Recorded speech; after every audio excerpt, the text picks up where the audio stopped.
باللہ من الشیطان الرجیم بسم اللہ الرحمن الرحیم۔ آج ہمارا 8واں رکوع سورۃ البقرہ کا اور آیت نمبر 62 ہے۔ ان الذین آمنوا، ان بے شک الذین جو لوگ آمنوا ایمان لائے، والذین اور جو لوگ ہادو یہودی ہوئے، والنصارى اور نصرانی، والصابئین اور صابی، من جو آمنا ایمان لائے، باللہ اللہ پر، والیوم الآخر اور روز آخرت پر، وعمل صالحا اور نیک عمل کرے، فلہم تو ان کے لیے اجرہم ان کا اجر ہے، عند ربہم ان کے رب کے پاس، ولا خوف اور نہ کوئی خوف ہوگا، علیہم ان پر، ولا اور نہ ہم وہ یحزنون غمگین ہوں گے۔ ان الذین آمنوا بے شک جو لوگ مسلمان ہوئے، والذین ہادو اور جو لوگ یہودی ہوئے، والنصارى والصابئین اور نصارہ اور صابئین، من آمن باللہ والیوم الآخر اور جو ایمان لایا اللہ پر اور روز قیامت پر، وعمل صالحا اور کام کیے نیک، فلہم اجرہم عند ربہم تو ان کے لیے ان کا ثواب ہے ان کے رب کے پاس، ولا خوف علیہم اور نہیں ان پر کچھ خوف، ولا ہم یحزنون اور نہ وہ غمگین ہوں گے۔ اس آیت کریمہ کے اندر اللہ تبارک و تعالیٰ نے ذکر فرمایا کہ جو لوگ ایمان لائے اور وہ لوگ جو یہودی اور عیسائی اور صابی اور ان میں سے جو ایمان لایا اللہ پر اور آخرت کے دن پر اور نیک اعمال کیے، تو ان کا اجر ان کے رب کے پاس موجود ہے۔ اب اس آیت کریمہ کے اندر اللہ تبارک و تعالیٰ نے مطلقاً ایک قانون کا ذکر فرما دیا کہ قانون یہ بتلایا گیا کہ اللہ تبارک و تعالیٰ کے ہاں جو قابل عمل بات ہے، اللہ تبارک و تعالیٰ کے ہاں جو قابل قبول بات ہے، وہ یہ ہے کہ اللہ تعالیٰ کی ذات کے اوپر ایمان رکھنا، آخرت کے دن کے اوپر یقین رکھنا اور اعمال صالحہ کرنا، ان کے لیے اجر ہوگا۔ اب وہ اگر مسلمان ہے تو مسلمان کو اس کا اجر ملے گا، اگر یہودی تھا تو یہودی کو اس کا اجر ملے گا، کسی بھی مذہب سے تعلق رکھنے والا ہے۔ پھر اب جس وقت حضور اکرم صلی اللہ علیہ وسلم کو اللہ تبارک و تعالیٰ نے نبوت سے سرفراز فرما لیا، تو پھر اس کا کیا مطلب ہوا کہ اب سابقہ جتنے بھی شرائع ہیں وہ سارے کے سارے اللہ تبارک و تعالیٰ نے انہیں منسوخ قرار دے دیا۔ اب ان کی رسالت کے اوپر ایمان لانا یہ اللہ تعالیٰ کے اوپر ایمان لانے کے مترادف ہوگا۔ پھر اسی طرح آخرت کے دن کے اوپر ایمان لانا اور اعمال صالحہ وہ قابل قبول ہوں گے کہ جو اللہ تبارک و تعالیٰ نے اپنے آخری نبی کے ذریعے سے امت کو سکھلا دیے، لوگوں کو سکھلا دیے۔ اب وہ نیک اعمال وہ قابل عمل تصور کیے جائیں گے۔ ان کی روشنی کے اندر جو بھی بندہ نیک اعمال کرے گا، اعمال صالحہ کرے گا، اللہ تعالیٰ پر ایمان رکھے گا، آخرت کے دن کے اوپر اس کا یقین ہوگا، تو وہ بندہ اس کا بدلہ اللہ تبارک و تعالیٰ اسے عطا فرمائیں گے۔ تو اس آیت کریمہ کے اندر اللہ تبارک و تعالیٰ نے اس چیز کی وضاحت فرمائی۔ پھر ایسے لوگوں کے اوپر نہ خوف ہوگا نہ وہ غمگین ہوں گے۔ پھر آگے فرمایا آیت نمبر 63 میں، وَإِذْ اور جب ہم نے لیا،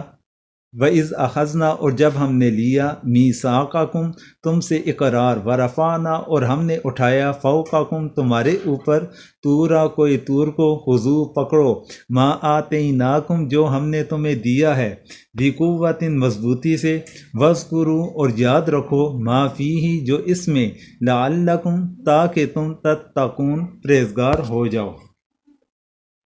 اب اس آیت کریمہ کا یہ لفظی ترجمہ تھا آیت نمبر 63 کا، تو اس کا بمحاورہ ترجمہ، وَإِذْ أَخَذْنَا مِيثَاقَكُمْ اور جب ہم نے تم سے اقرار لیا، وَرَفَعْنَا فَوْقَكُمُ الطُّورَ اور تمہارے اوپر کوئی طور کو بلند کیا، خُذُوا مَا آتَيْنَاكُمْ بِقُوَّةٍ پکڑو جو کتاب ہم نے تم کو دی زور سے، وَاذْكُرُوا مَا فِيهِ لَعَلَّكُمْ تَتَّقُونَ، اور یاد رکھو جو کچھ اس میں ہے تاکہ تم ڈرو۔ اس آیت کریمہ کے بارے میں حضرت موسیٰ علیہ السلام کو کوئی طور پر تورات عطا فرمائی گئی، تو آپ نے جب واپس تشریف لائے قوم کو وہ کتاب دکھائی، سنائی، احکامات ذرا سخت تھے، لوگوں نے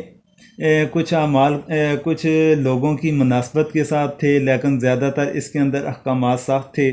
تو انہوں نے ابتدا کے اندر کہا کہ اللہ تبارک و تعالی ہمارے سامنے خود اقرار کر لیں کہ یہ میری کتاب ہے تو ہم ایمان لے آئیں گے۔ تو 70 افراد حضرت موسیٰ علیہ السلام کے ساتھ کوئی طور پر گئے، تو وہاں پر جب اللہ تعالیٰ کی آواز سنی، اس کے بعد انہوں نے دیکھنے کا اصرار کیا، تو اس کے بعد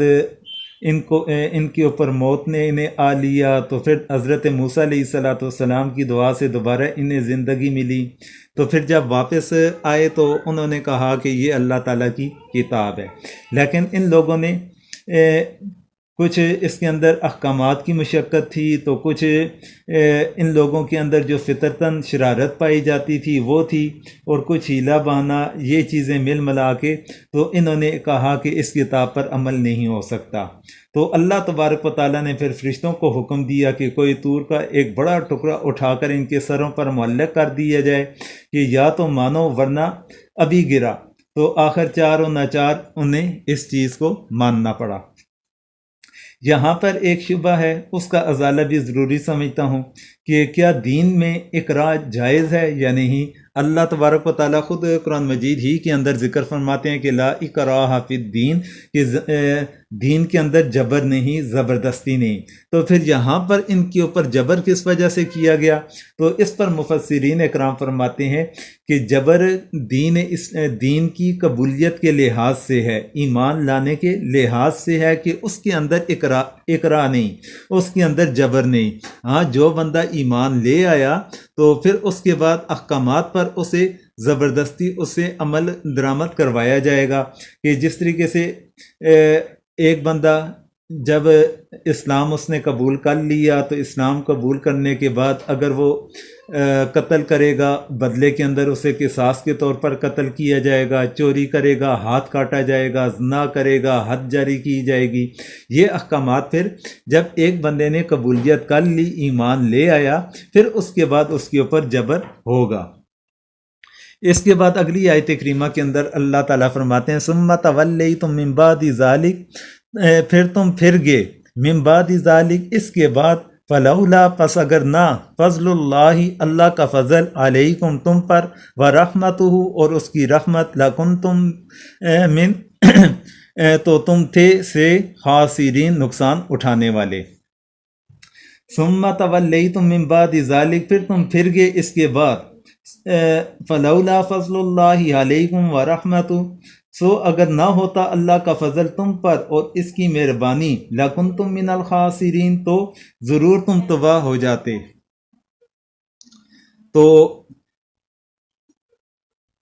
اس آیت کریمہ کے اندر اللہ تبارک و تعالیٰ نے ذکر فرمایا کہ اس کے بعد یہ لوگ دوبارہ پھر گئے، اور اگر اللہ تبارک و تعالیٰ کا ان کے اوپر فضل نہ ہوتا یا رحمت نہ ہوتی تو یہ لوگ خسارہ اٹھانے والے ہوتے۔ یعنی کہ حق تعالیٰ کی جو رحمت عامہ ہے دنیا میں مومن کافر سب پر ہے، جس کا اثر عافیت و دنیاوی راحت ہے، رحمت خاصہ کا ظہور آخرت میں ہوگا، جس کا اثر نجات اور قرب خداوندی ہے۔ بظاہر اس آیت کے جزء آخر کے مخاطب وہ یہودی ہیں جو حضور صلی اللہ علیہ وسلم کے زمانہ میں موجود تھے، چونکہ حضور اکرم صلی اللہ علیہ وسلم پر ایمان نہ لانا بھی ان کی عہد شکنی کے اندر داخل تھا، اس لیے ان کو بھی عہد شکنوں میں شامل کر کے بطور مثال فرمایا گیا، اس پر بھی ہم نے تم پر دنیا میں کوئی عذاب ایسا نازل نہیں کیا جیسا پہلے بھی ایمانوں اور عہد شکنوں پر ہوتا رہا، یہ محض خدا کی رحمت ہے۔ اور چونکہ ازروع احادیث ایسے عذابوں کا نہ آنا حضور اکرم صلی اللہ علیہ وسلم کی برکت ہے، اس لیے بعض مفسرین نے فضل و رحمت کی تفسیر بعثت محمدیہ سے کی ہے۔ اگلی آیت کریمہ 65 نمبر، اس کے اندر وَلَقَدْ عَلِمْتُمْ، اور البتہ تم نے جان لیا، الَّذِينَ اعْتَدَوْا، جنہوں نے زیادتی کی، منکم، تم سے، فی السبت، ہفتے کے دن میں، فَقُلْنَا، تب ہم نے کہا لہم ان سے کونو تم ہو جاؤ قردۃ خاسئین ذلیل بندر وَلَقَدْ عَلِمْتُمُ الَّذِينَ اعْتَدَوْا مِنْكُمْ فِي السَّبْتِ اور تم خوب جان چکے ہو جنہوں نے کہ تم میں سے زیادتی کی تھی ہفتہ کے دن میں فَقُلْنَا لَهُمْ كُونُوا قِرَدَةً خَاسِئِينَ ان سے کہہ ہو جاؤ بندر ذلیل۔ اس آیت کریمہ کے اندر اللہ تبارک و تعالیٰ نے ذکر فرمایا ان لوگوں کے بارے میں کہ جن لوگوں نے ہفتے والے دن اللہ تعالیٰ کے احکامات سے تجاوز کیا تھا۔ اللہ تبارک و تعالیٰ کی طرف سے ہفتے کا دن بنی اسرائیل کے لیے مخصوص تھا کہ وہ اس دن کے اندر عبادت کریں، لیکن ان لوگوں نے ہفتے کے دن عبادت کرنے کی ہفتے والے دن جب مچھلیاں دریا کے اوپر آ جاتی تو اب ان کے لیے شکار کرنے کی اللہ تعالیٰ کی طرف سے پابندی تھی، کیونکہ یہ عبادت کے لیے مخصوص دن تھا۔ تو حضرت داؤد علیہ السلام کے زمانے کا یہ واقعہ ہے۔ تو ان کا یہ معاملہ ہوا کہ جب یہ مچھلیاں یہ اوپر کی جانب آ جایا کرتی تھی تو ہفتے والے دن انہوں نے یہ طریقہ کار اپنا لیا کہ ان مچھلیوں کی دم کے اندر دھاگا باندھ دیا کرتے تھے، تو وہ پھر دریا کے اندر چلی جاتی، اتوار والے دن اسے کھینچ کر اوپر لے کر آتے، تو اس طریقے سے اسے پھر اس کا شکار کر لیا کرتے تھے۔ تو یہ انہوں نے حیل و حجت کا مظاہرہ کرنا شروع کر لیا، تو اس پر اللہ تبارک و تعالیٰ نے انہیں حکم دیا کہ تم لوگ ذلیل بندر ہو جاؤ۔ تو اب ایک اور مسئلے کی وضاحت کرنا چاہوں گا کہ آج کل کے دور کے اندر یا سابقہ ادوار کے اندر جو ایک نسل چل رہی ہے بندر کی، کیا یہ حضرت موسیٰ علیہ السلام کی جو قوم بنی اسرائیل تھی ان کے اوپر جو اللہ تعالیٰ کی طرف سے عذاب آیا تھا تو وہ بندر کے اندر ان کی شکلیں تبدیل ہو گئی تھی، تو کیا اس دور کے اندر یا سابقہ ادوار کے اندر پائے جانے والے بندر یہ اسی سے نسل آگے چلی کہ یہ آگے پوری دنیا کے اندر یہ بندر پھیل گئے، یا یہ بندر نسل علیحدہ ہے اور حضرت یا بنی اسرائیل کی اوپر جو عذاب کی صورت کے اندر جن کی شکلوں کو تبدیل کر لیا گیا تھا انہی کی یہ اولاد میں سے چلتے ہیں؟ تو اس پر حضرت عبداللہ بن مسعود رضی اللہ تعالیٰ عنہ سے روایت ہے، صحیح مسلم شریف کے اندر منقول ہے کہ بعض لوگوں نے اپنے زمانے کے بندروں اور خنزیروں کے بارے میں حضور اکرم صلی اللہ علیہ وسلم سے دریافت کیا کہ کیا یہ وہی مسخ شدہ یہودی ہیں؟ آپ صلی اللہ علیہ وسلم نے فرمایا کہ اللہ تعالیٰ جب کسی قوم میں مسخ صورت کا عذاب نازل کرتے ہیں تو ان کی نسل نہیں چلتی بلکہ چند روز میں ہلاک ہو کر ختم ہو جاتے ہیں، اور پھر فرمایا کہ بندر اور خنزیر دنیا میں پہلے سے بھی موجود تھے اور آج بھی ہیں، مگر مسخ شدہ بندروں اور خنزیروں سے ان کا کوئی جوڑ نہیں۔ تو حدیث مبارکہ میں نے آپ لوگوں کے سامنے ذکر کی ہے۔ تو اس حدیث مبارکہ کی روشنی کے اندر دیکھا جائے تو یہ بندر جو نسل آج کے دور کے اندر ہے یا سابقہ ادوار کے اندر ہے، اس کا ان مسخ شدہ جو انسان تھے جن کی شکلوں کو بندروں کے ساتھ تبدیل کر لیا تھا، تو ان کے ساتھ کوئی بھی ان کا میچ نہیں کرتا، ان کے ساتھ کوئی بھی تعلق یا جوڑ نہیں، تو ان کے آگے نسل نہیں چلتی اور کچھ دنوں کے بعد اللہ تعالیٰ انہیں ختم بھی کر لیتے ہیں۔ تو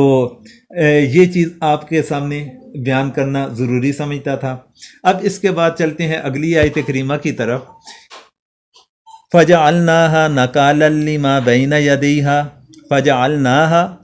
پھر ہم نے اسے بنایا نَكَالًا عبرت لِمَا بَيْنَ يَدَيْهَا سامنے والوں کے لیے، وَمَا خَلْفَهَا اور پیچھے آنے والوں کے لیے، وَمَوْعِظَةً اور نصیحت لِلْمُتَّقِينَ پرہیزگاروں کے لیے۔ فَجَعَلْنَاهَا نَكَالًا لِمَا بَيْنَ يَدَيْهَا پھر کیا ہم نے اس واقعے کو عبرت ان لوگوں کے لیے جو وہاں تھے، وَمَا خَلْفَهَا اور جو پیچھے آنے والے تھے، وَمَوْعِظَةً لِلْمُتَّقِينَ اور نصیحت ڈرنے والوں کے لیے۔ اس آیت کریمہ کے اندر اللہ تبارک و تعالیٰ نے اس چیز کی وضاحت فرمائی کہ یہ سارے معاملات جو اللہ تعالیٰ کسی قوم کو عذاب کے اندر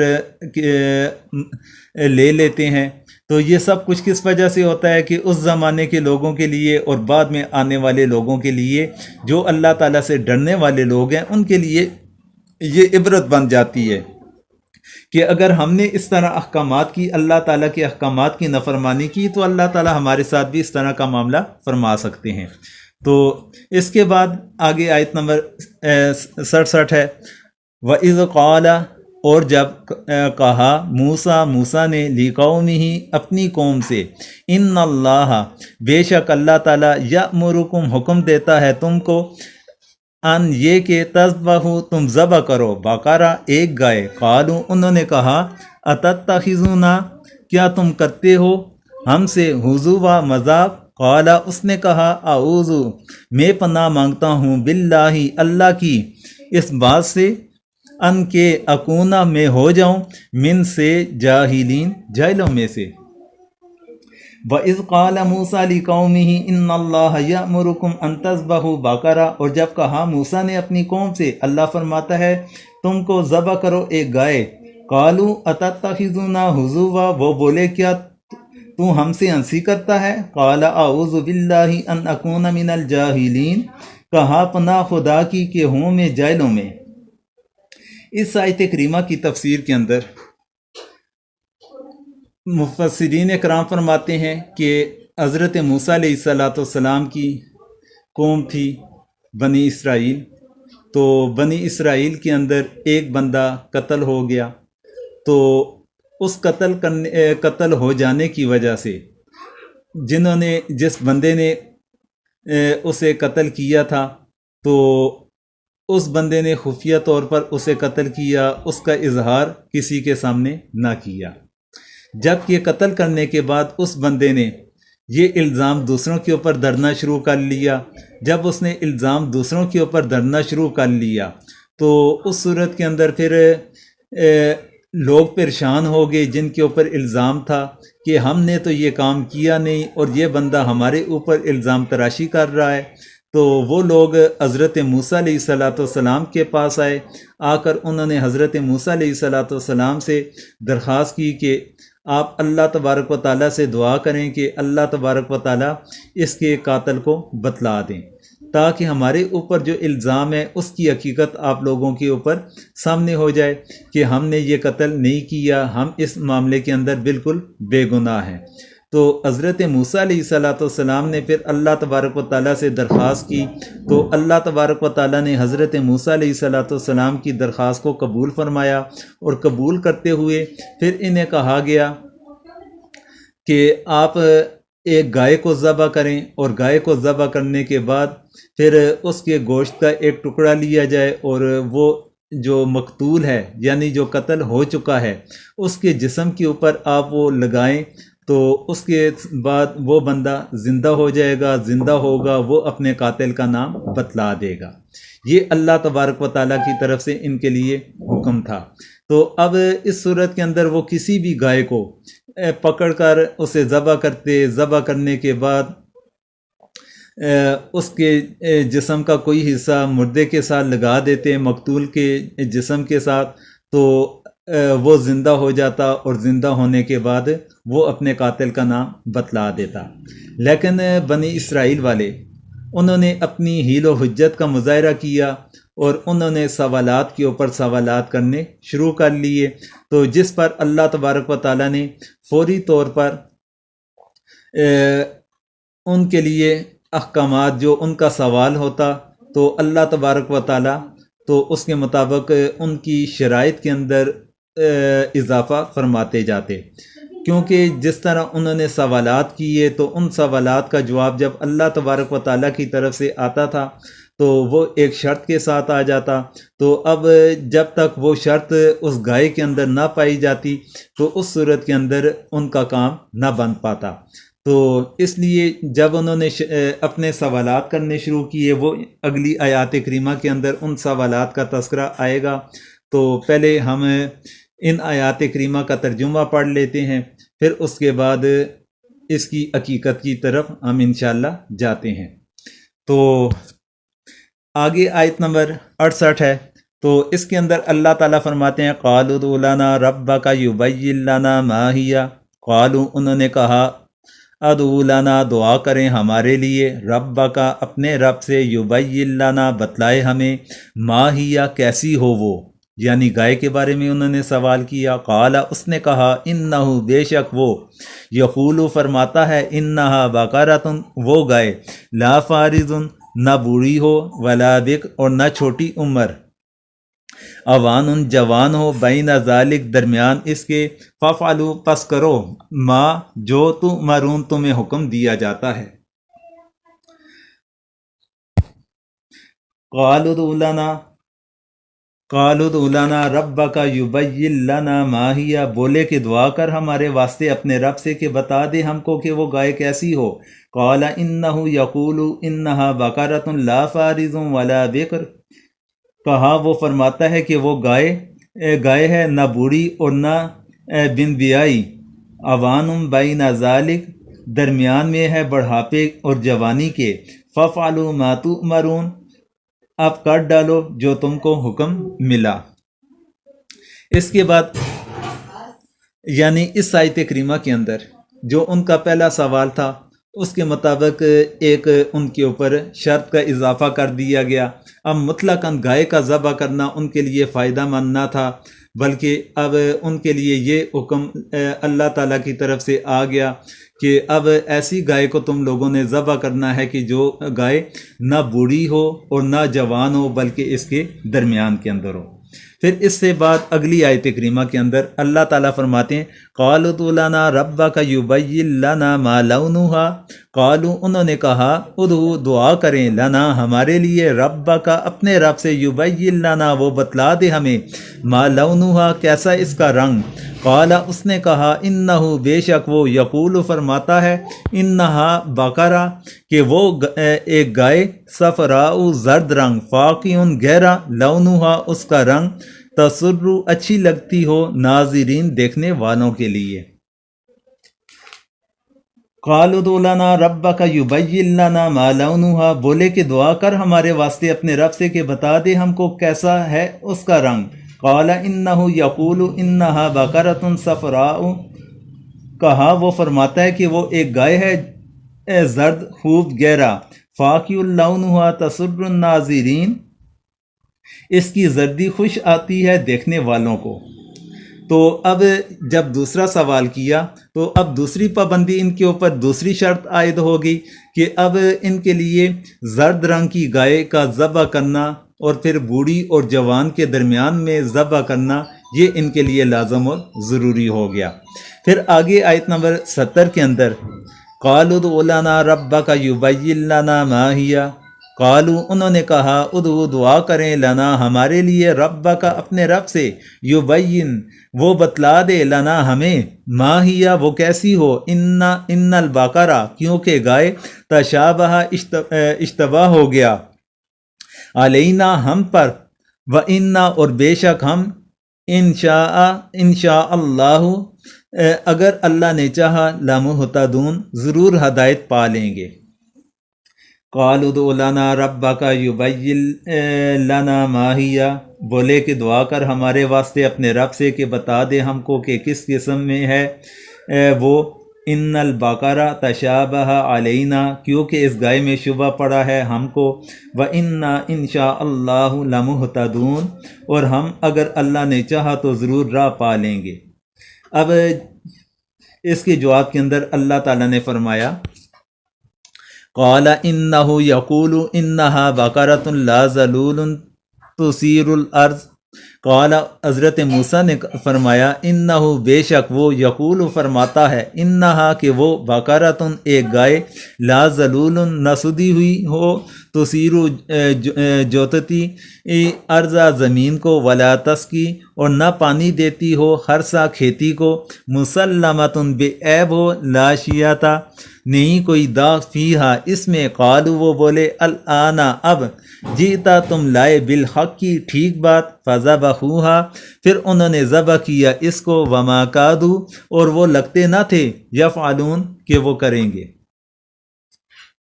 قال انہ یقول انہا بقرۃ لا ذلول تثیر الارض ولا تسقی الخرس،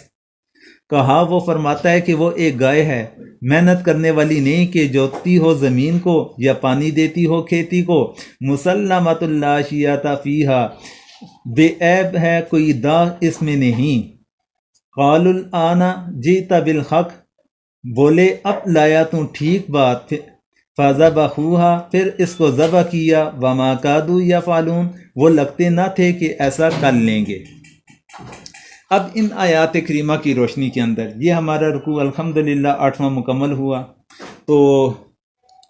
ان آیات کریمہ کی روشنی کے اندر آپ کے سامنے کچھ باتیں جو ضروری ہیں وہ واضح کرنا چاہوں گا۔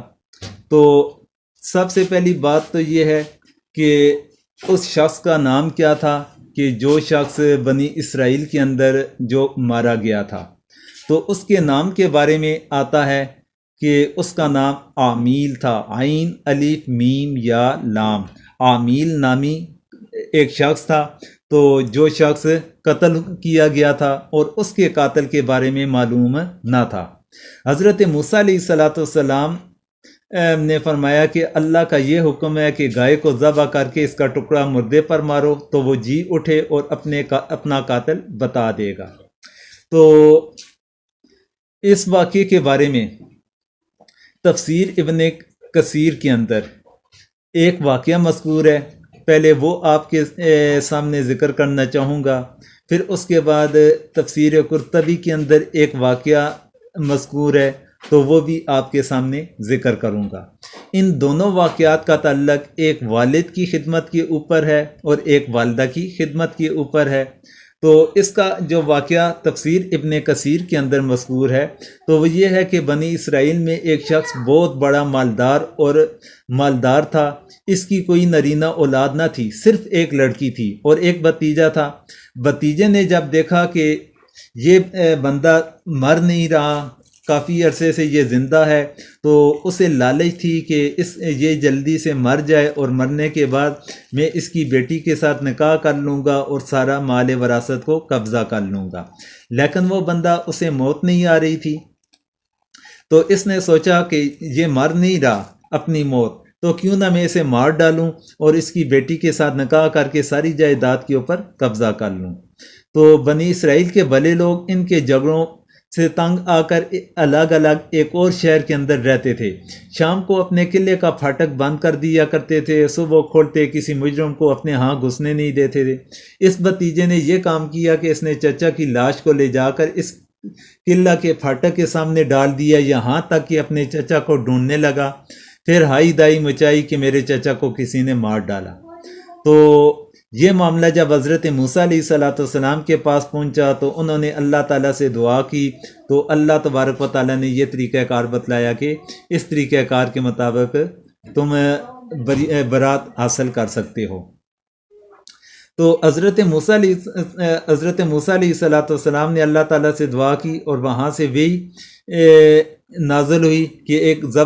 گائے کو ذبح کر لیا جائے۔ اب وہ اس گائے کو ڈھونڈنے کے لیے نکلے، وہ صرف ایک لڑکے کے پاس ملی۔ یہ بچہ اپنے ماں باپ کا نہایت فرما بردار تھا۔ ایک مرتبہ جب کہ اس کا باپ سویا ہوا تھا، وہ نقدی والی پیٹی کی کنجی اس کے سرہانے تھی، یعنی والد کی سرہانے کے نیچے اس کی چابی تھی۔ تو ایک سوداگر ایک قیمتی ہیرا بیچتا ہوا آیا اور کہنے لگا میں اسے بیچنا چاہتا ہوں۔ لڑکے نے کہا میں خریدوں گا، قیمت 70,000 ان دونوں کے درمیان طے ہوگی۔ لڑکے نے کہا ذرا ٹھہرو، جب میرے والد جاگیں گے تو میں ان سے کنجی لے کر یعنی چابی لے کر آپ کو قیمت ادا کر دوں گا۔ اس نے کہا نہیں، ابھی قیمت دو تو 10,000 کم کر دیتا ہوں، یعنی 70 کی بجائے 60,000 پہ میں دے دوں گا یہ ہیرا۔ اس نے کہا نہیں حضرت، میں اپنے والد کو نہیں جگاؤں گا، تم اگر ٹھہر جاؤ تو میں بجائے 70,000 کی 80,000 دینے کے لیے تیار ہوں۔ یوں ہی ادھر سے قیمت کم ہوتی، ادھر سے اضافہ ہوتا، یہاں تک کہ تاجر 30,000 کے اندر اس نے قیمت لگا دی کہ تم مجھے ابھی پیسے لا کر دو اور یہ ہیرا 70,000 کی بجائے میں تجھے 30,000 کا دے دیتا ہوں۔ اگر تم اب جگا کر مجھے پیسہ دو تو میں 30,000 میں دیتا ہوں۔ لڑکا کہتا ہے کہ اگر تم ٹھہر جاؤ تو ٹھہر کر آؤ، جب میرے والد جاگ جائیں گے تو میں تمہیں 1 لاکھ دے دوں گا۔ یعنی اس نے بھی 70,000 کی بجائے 1 لاکھ دینے کا اعلان کر دیا۔ آخر وہ ناراض ہو کر اپنا ہیرا واپس لے کر چلا گیا۔ باپ کی اس بزرگی کو جانتے اور ان کی رات اور رسانی کی کوشش کرنے اور ان کا ادب و احترام کرنے سے پروردگار اس لڑکے سے اس حد تک خوش ہوا کہ اسے یہ گائے عطا فرماتا ہے۔ جب بنی اسرائیل اس قسم کی گائے ڈھونڈنے نکلتے ہیں تو سوائے اس لڑکے کے کسی اور کے پاس نہیں انہیں ملتی۔ تو اس سے کہتے ہیں کہ اس گائے کے بدلے 2 گائے لے لو، یہ انکار کرتا ہے۔ پھر کہتے ہیں کہ 3 لے لو، 4 لے لو، لیکن یہ راضی نہیں ہوتا۔ 10 تک کہتے ہیں مگر پھر بھی نہیں مانتا۔ یہ آ کر حضرت موسیٰ علیہ السلام سے شکایت کرتے ہیں کہ آپ فرماتے ہیں یہ جو مانگے دو اور اسے راضی کر کے گائے خریدو۔ آخر گائے کے وزن کے برابر سونا دیا جاتا ہے، تب اس نے اپنی گائے بیچی۔ یہ برکت خدا تعالیٰ نے ماں باپ کی خدمت کی وجہ سے اسے عطا فرمائی۔ یہ واقعہ مذکور ہے تفسیر ابن کثیر کے اندر۔ تو اسی طریقے سے تفسیر قرطبی کے اندر بھی اسی کے متعلق ایک علیحدہ واقعہ مذکور ہے، تو جس کا ذکر بھی آپ حضرات کے گوشہ گزار میں کرنا۔ تفسیر مظہری کے اندر غلطی سے قرطبی کا ذکر کر لیا، تفسیر مظہری کے اندر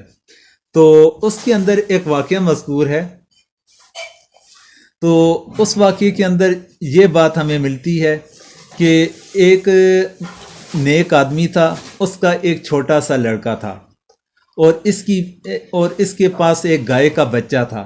جب وہ مرنے لگا تو مرنے سے پہلے جنگل میں گائے کے بچے کو لایا اور اللہ تعالیٰ سے دعا کی، یا اللہ میں اس گائے کے بچے کو اپنے بیٹے کے جوان ہونے تک آپ کے پاس امانت رکھتا ہوں۔ پھر اسے چھوڑ کر چلا آیا اور آ کر وہ مر گیا۔ وہ بچیا جنگل میں چرا کرتی، جو اسے دیکھتا اس سے دور بھاگ جاتی ہے۔ جب وہ لڑکا جوان ہوا تو بڑا نیک تھا، والدہ کا بہت خدمت گزار بنا۔ رات کے اس نے 3 حصے کر لیے تھے، ایک حصے کے اندر وہ سویا کرتا تھا، ایک حصے میں عبادت کرتا اور تیسرے حصے میں والدہ کے سرہانے میں بیٹھ جاتا تھا۔ پھر اسی طرح صبح سویرے جنگل سے لکڑیاں لا کر بازار میں فروخت کرتا، اس کی قیمت کے 3 حصے کر کے ایک حصہ اللہ کی راہ میں دیتا، ایک حصہ والدہ کو دیتا اور ایک حصہ وہ بذات خود استعمال کر لیتا۔ ایک دن اس کی والدہ نے کہا، بیٹا تیرا باپ تیرے لیے ایک گائے میراث میں چھوڑ کر گیا ہے اور فلاں جنگل میں سپرد خدا ہے، تو جا اور یہ کہہ کر آواز دے کہ اے ابراہیم و اسماعیل کے معبود، وہ گائے عنایت فرما دے۔ اس کی علامت یہ ہے کہ جب تم اسے دیکھے گا تو تجھے معلوم ہو جائے گا کہ اس کی کھال سے گویا سورج کی شعائیں نکل رہی ہیں۔ چونکہ وہ گائے بہت خوبصورت اور زرد رنگ تھی، اس لیے لوگ اسے سنہری گائے کہا کرتے تھے۔ وہ جوان اپنی والدہ کے فرمانے کے مطابق اس جنگل میں آیا تو اسے چرتے دیکھ کر جس طرح ماں نے پکارنے کو کہا اس طرح اس نے پکارا۔ بحکم الہی وہ گائے دوڑ کر اس کے سامنے آ گئی۔ جو جوان بندہ گردن پکڑ کر کھینچنے لگا۔ گائے بولی، اے ماں کے خدمت گزار، مجھ پر سوار ہو لے، تجھے آرام ملے گا۔ اس نے کہا، میری والدہ کا یہی حکم تھا کہ گردن پکڑ کر لانا، نہ کہ سوار ہو کر۔ گائے بولی، اے جوان، تو میرے کہنے سے سوار ہو جاتا تو پھر میں ہرگز تیرے قابو میں نہ آتی۔ تیرا ماں کی اطاعت کے سبب وہ مرتبہ ہے اگر تو پہاڑ کو حکم دے تو تیرے ساتھ چلنے لگے۔ تو وہ گائے لے کر اپنی ماں کے پاس آیا۔ ماں نے کہا، بیٹا تم فقیر ہے، دن کو لکڑیاں لانے، رات کو قیام کرنے کی تجھ پر سخت مشقت اور تکلیف ہے، اس لیے مناسب یہ ہے کہ اسے فروخت کر دے۔ جوان نے قیمت پوچھی، کہا 3 دینار کی اسے فروخت کر لینا۔ اس وقت گائے کی عام قیمت بھی یہی تھی۔ ساتھ ہی یہ بھی کہہ دیا کہ جب بیچنے لگے تو مجھ سے پوچھ لینا۔ جوان اپنی مادر مہربان کے فرمانے کے بموجب گائے کو بازار میں لے گیا۔ ادھر اللہ تعالیٰ نے اپنی قدرت دکھلانے اور اس کی والدہ کی خدمت میں جانچنے کے لیے ایک فرشتہ بھیجا۔ آتے ہی اس نے قیمت پوچھی۔ جوان نے کہا 3 دینار، مگر شرط یہ ہے کہ میں اپنی والدہ سے پوچھ لوں۔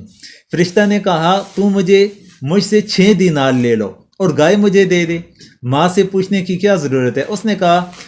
تو مجھے اگر اس کے برابر سونا بھی تول دے تو میں بلا رضامندی اپنی ماں کے تجھے نہ دوں گا۔ یہ کہہ کر اپنی ماں کے پاس آیا، کیفیت بیان کی۔ ماں نے کہا، جاؤ 6 ہی دینار کا دے دینا، مگر خریدار سے میری رضامندی کی شرط کر لینا۔ جوان پھر بازار گیا تو اس نے پھر وہی کہا جو پہلی مرتبہ کہا تھا کہ میں 6 دینار کی بیچوں گا، لیکن میری والدہ کی رضامندی کی شرط ساتھ میں ہوگی۔ اس خریدار نے کہا کہ اپنی ماں سے نہ پوچھ، تو مجھے 12 دینار کی دے دے، یعنی مجھ سے 12 دینار لے لو اور مجھے گائے دے دو، مجھے ابھی ہی چاہیے۔ تو اس نے انکار کر لیا اور گھر میں آیا اور آ کر سارا واقعہ اپنی ماں سے کہا۔ تو ماں نے کہا کہ بیٹا وہ کوئی بندہ نہ تھا بلکہ وہ فرشتہ تھا اور تیرا امتحان لے رہا تھا۔ اب اگر اس سے ملنا ہو تو یہ پوچھنا کہ ہم اسے فروخت کریں یا نہ۔ جب وہ بازار گیا اس سے ملاقات ہوئی تو اس نے بیچنے کی بابت دریافت کیا، تو اس نے کہا اپنی والدہ سے کہنا کہ اسے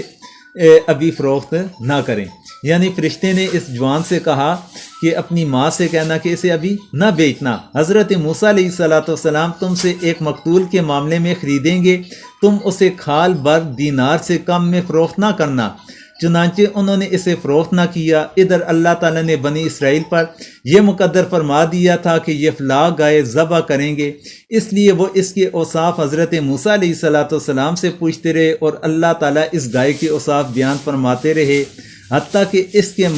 تمام کمال و اوصاف بیان کر دیے گئے۔ یہ سب اس جوان کی نیک نیتی اور اپنی والدہ کی خدمت کا ثمر تھا، اور اللہ تعالیٰ کا اس پر خصوصی اپنا فضل و رحمت تھی۔ یہ تفسیر مظہری کے اندر واقعہ ان آیات کریمہ کی تفسیر کے اندر انہوں نے ذکر فرمایا۔ المختصر یہ کہ انہیں یہ جب گائے مل گئی تو اس کے بعد انہوں نے اس گائے کو ذبح کیا، اور اس کے بعد جو معاملات تھے وہ انشاءاللہ العزیز اگلی آیات کریمہ کے اندر آئیں گے، اس کے اندر آپ کے سامنے بیان کیا جائے گا۔ اس کے ساتھ ہی آپ سے اب اجازت چاہوں گا۔